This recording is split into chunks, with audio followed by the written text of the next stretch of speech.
Getting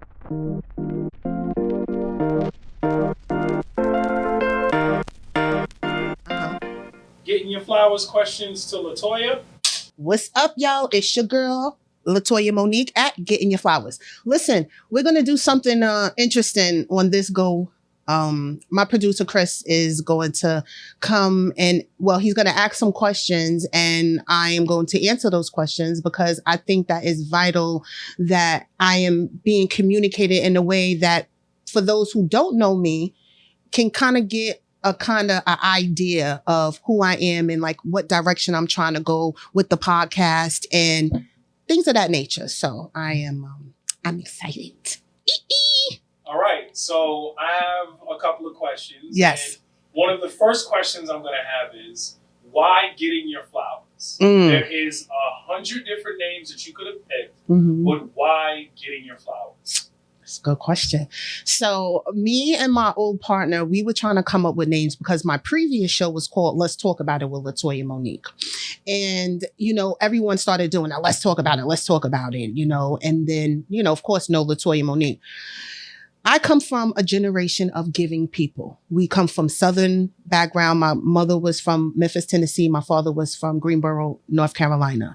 And I watched my parents and the people around me growing up in Bayside, Queens, give. I mean, cook for people, money for people, like support and really, really, really love. It's okay. So when I look, I'm a giving person. I'm a very giving person, probably an over giving person. And so I love cliches. I love parodies. I love things of that nature. So, you know, getting your, give me my flowers while I'm still living is really, just a saying that was created. I never even looked to see who created it. That might be in my next little research project. And so getting your flowers, give me my flowers while I'm still living was just like, when we spoke it out, when he said it and then I said it, I was like, whoa, we onto something. And then, you know, we Black. So we was like, we're probably not going to do the getting your flowers. I was like, maybe something like getting your flowers. And he's like, yeah, I kind of like that. And so we came up with that kind of idea. And so that's where it came from. It came from my childhood, understanding what giving, the importance of giving is. And then it came from, I'm a giving person. It would just make sense to do a podcast that's giving back. It was just immaculately a nice piece of the puzzle that fitted remarkably, perfectly. And a lot of people love getting your flowers. It's so catchy. So if I talk to people in the street or I'm trying to explain it and I'm telling them it's about giving back, they just love that concept of change. You know what I mean? All right. Okay. As you know, there are tons of podcasts out there. Yes. What makes your podcast different from everybody else's podcast? So what makes my podcast different is that it's a selfless podcast. So it's not about me. It's about everyone else. It's about me wanting to set the example of giving back. We live in a society and a world of selfish people. We all know. We all know that we can be selfish, and we all know that we were born with the spirit of selfishness inside of us. What I'm trying to do is redefine podcasting that, listen, it's a lot of people that have a lot of things in this world. And then there's a lot of people that don't have a lot of things in this world. I want to be the person that adds to people's life instead of take away from people. And I think that the giving back is what makes Getting Your Flowers different than other podcasts. Well, other podcasts is you find a subject or you find something and you, a genre, and you stick to that and you talk about it. Well, Getting Your Flowers, we're open. We're going to be going to businesses. We're going to be out in the street. We're going to be in the studio. We're going to be trying to give back the smallest things to people to the greatest things. And I don't know what those things are right now. I have no idea. The only thing I know is that I want to make a difference in this society, and I want to be different. I want people to know that getting your flowers are doing big things. And in those big things, we are helping people. We are pouring into people. We are supporting people. We're engaging with people, and we're letting people know you are special and you are important. And I want to know what podcast is doing that. All right. Another question. With all these podcasts that are out there, you see some people doing it in their living rooms, in their basements. Obviously, you're spending the money to get it done correctly. And you're also building a team to do this. How do you do this? I mean, unless you are rich and we don't know, how are you doing this and being able to build this team? Or what are you building this team on before those resources start to pour in? So that's a good question, Chris. First, I'm trying to build my team on loyalty, right? I just did something on betrayal. I can't afford to be betrayed. So I know that that's like, well, who the hell you think you are? But I'm really systematically and consciously watching and trying to create that kind of, let's say, blueprint first with finding the right kind of people. It's not easy. I'm a single mom with kids and I use my paychecks. Now I'm working a second job. And a lot of people are doing it in their house. And I respect it. I started my first show in my house.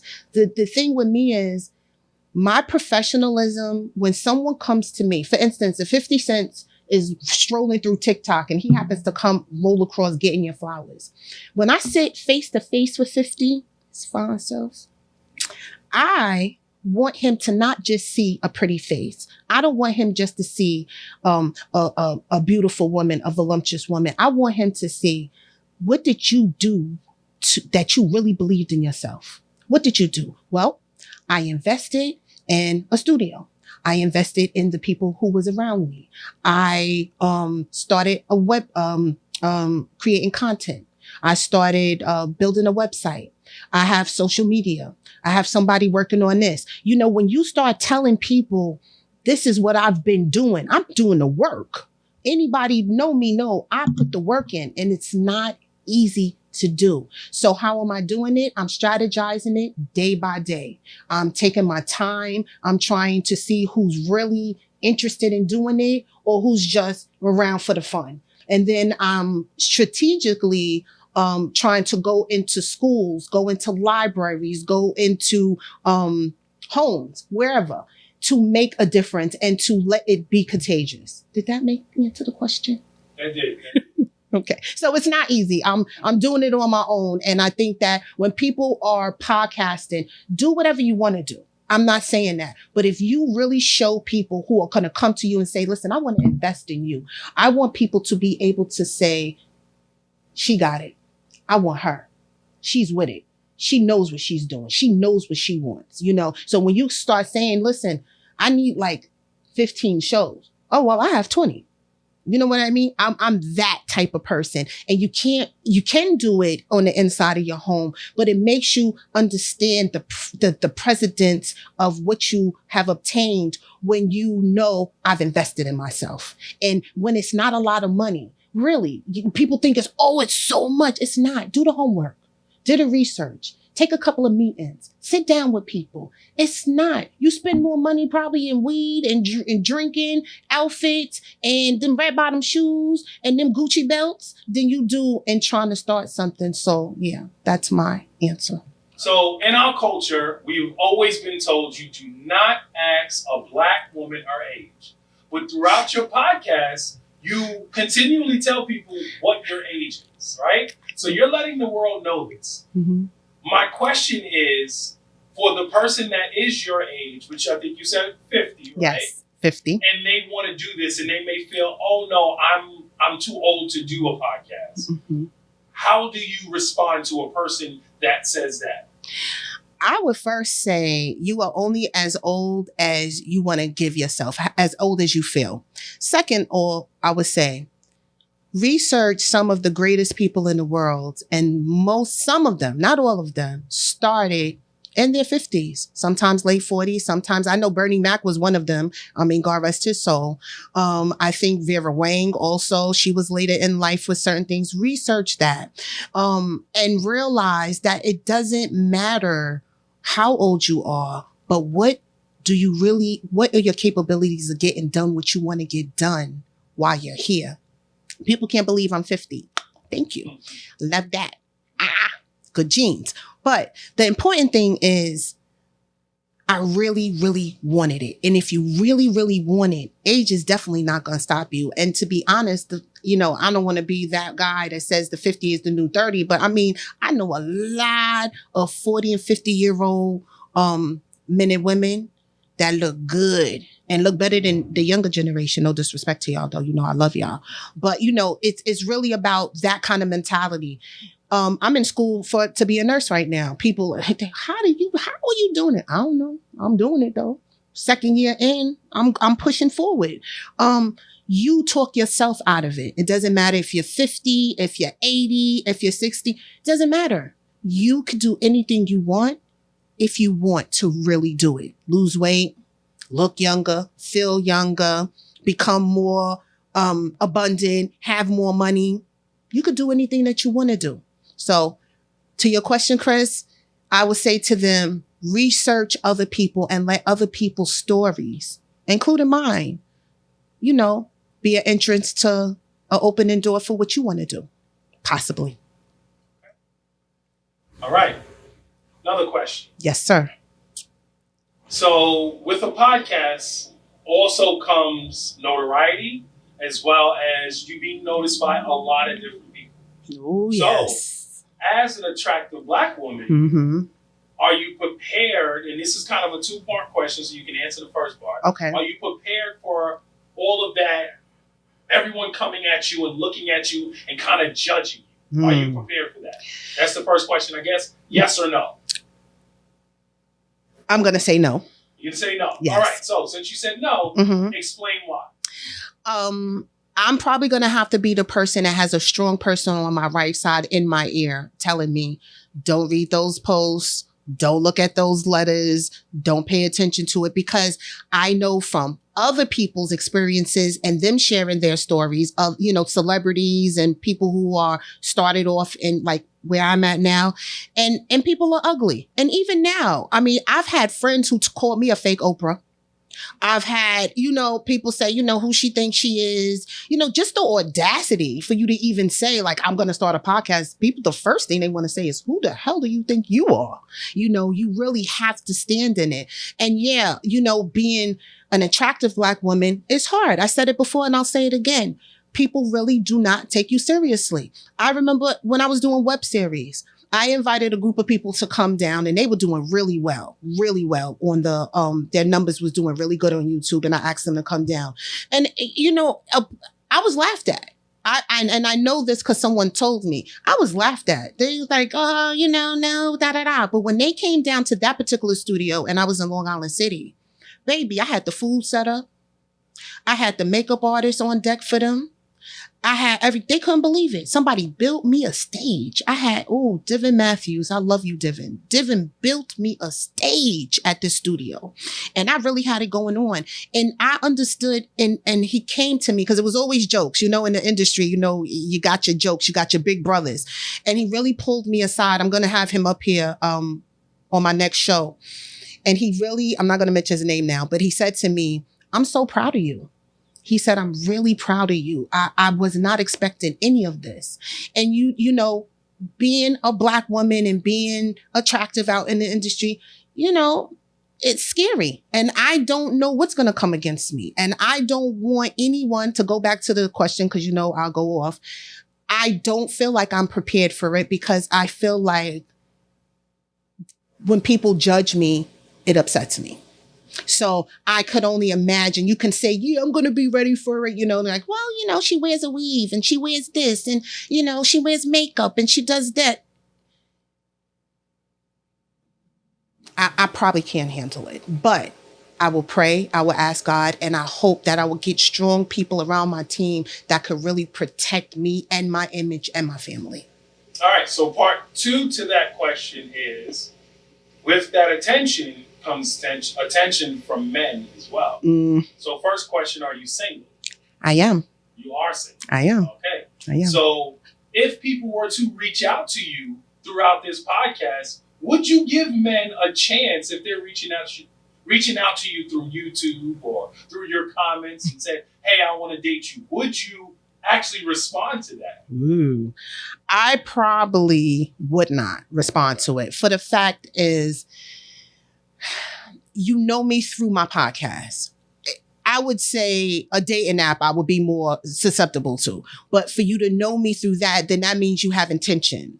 And then your intention, then I don't know what your intention is. Is your intention for the fact that you really feel like I'm a smart woman and I'm, doing something out here? Or do you just see me as like another piece of ass and like, oh yeah, look at her. And, I want to get in there.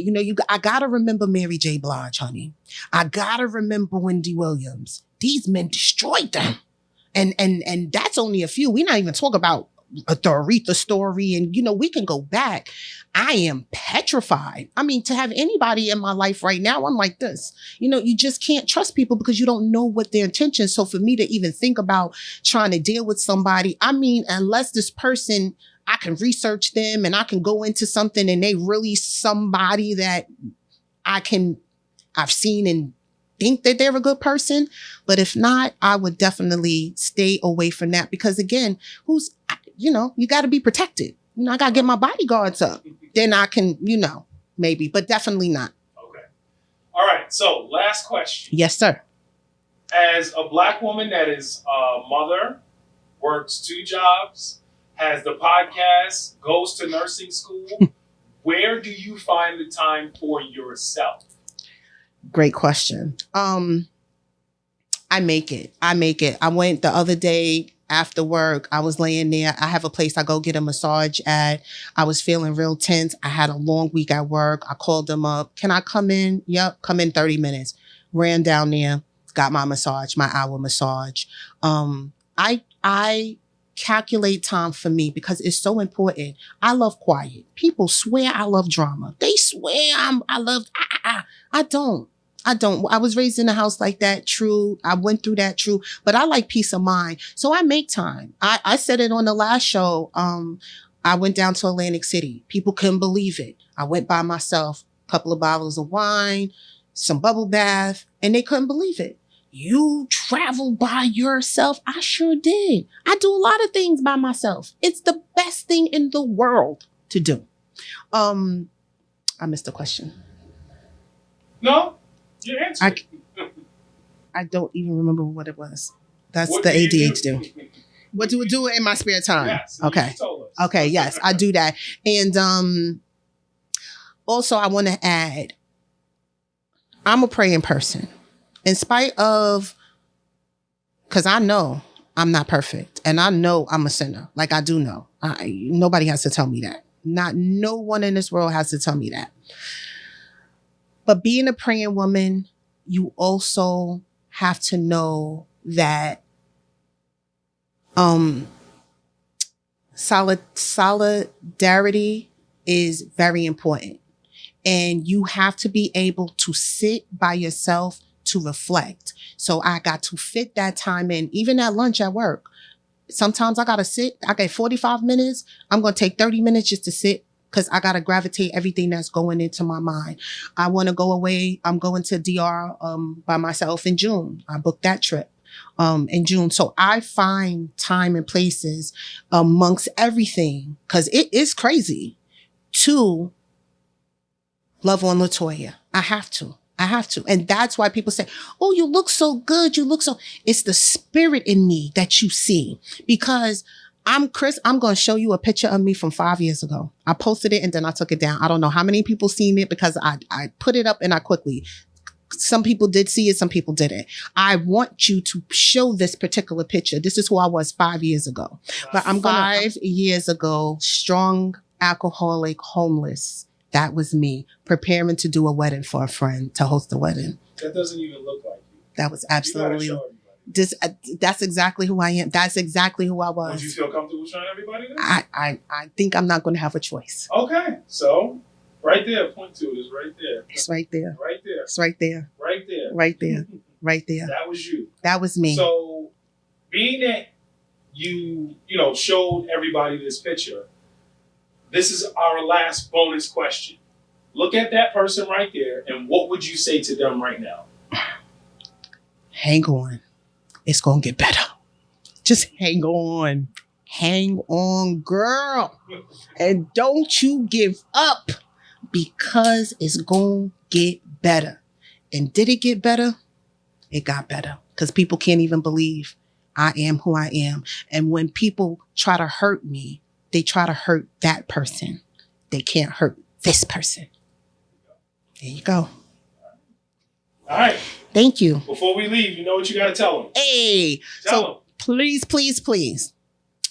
First, I want you to send me an email giving me a description of how you like the show. If you have any ideas on any upcoming shows or anything that you want me to talk about, or even better, if you've done something like gave somebody their flowers, and that means if you've done anything kind for somebody and they didn't ask you to do it, bought somebody a cup of coffee, did something. I'm going to start opening up and start doing, what do you call it? It's not raffles. I'm going to start giving stuff away. Maybe like Amazon gift cards or Target gift cards for people who can really, really show me their support in me and send me an email. We're not going to start it right now, but in the future, that's something we're going to look at. But for right now, please send me an email at getinyourflowers@gmail.com. Please, please, people ask me all the time, how can they support me? Like, share, subscribe. Like, share, subscribe. I'm going to come up with a song like that. Like, share, subscribe. Like, share, subscribe. I'm so silly. But listen, I appreciate everybody. I appreciate everybody's support. Chris, thank you so much for coming in, stepping in. Thank you for the questions. I hope it opened a lot of people's eyes, because we really trying to make a difference here. I'm hoping in the future we can help homeless families. We can help people pay rent. We can help people get into homes. We can help feed people. I don't know where we going. We going somewhere at Getting Your Flowers with Latoya Monique. Perfect.